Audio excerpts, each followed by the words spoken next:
សួស្តីបងប្អូនអ្នកគ្នាខ្ញុំត្រូវតែនឹងផ្សាយមែនតើមកសូមបងប្អូនមកកន្លែងនៅ Cloud Sok Mai Condo Urban Village បងប្អូនអ្នកគ្នាហើយនេះជាប្រភេទ duplex ប្រភេទ2ជាន់បន្ទប់នេះជាក់ស្ដែងបងប្អូនអាចធ្វើពីបន្ទប់កេងក៏បាន3បន្ទប់កេងក៏បានដែរហើយដោយសារទំហំធំហើយកម្ពស់5.4 ម៉ែត្របងប្អូនអ្នកមាន2ជាន់តោះឥឡូវមកមើលខ្ញុំទាំងអស់គ្នាប្រាប់នេះជាន់ខាងក្រោម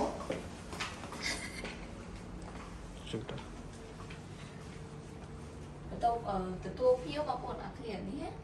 ហើយមានជាប់មួយនឹងវ៉ែរ៉ាដែរហើយកន្លែងនេះមានទូគាត់ដាក់បញ្ជើងដាក់សម្រាប់បានដែរហើយខាងនេះបន្ទប់ទឹក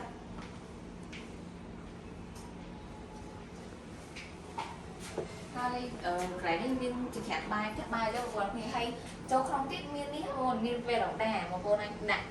ម៉ាស៊ីនបោកកៅអៅឲ្យបានអញ្ចឹងណា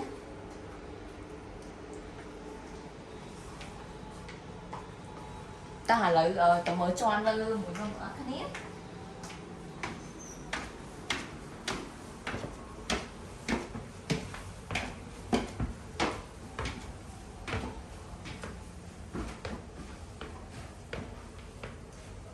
តែម្ដងហើយបងប្អូនអ្នកគ្នាแบบនេះបន្ទប់កូនណាបងប្អូនអ្នកគ្នាបន្ទប់រៀងតូច bedroom តូចទេ small bedroom បងប្អូនអ្នកគ្នាចាស្ដែងនៅទីរបស់យើងមាន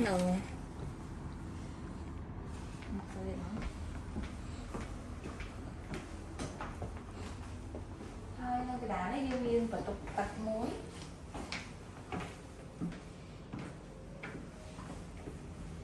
ហើយសម្រាប់នេះ master bedroom បងប្អូនអ្នកគ្នាមានទូនេះ free បងប្អូនអ្នកគ្នាទូតាំង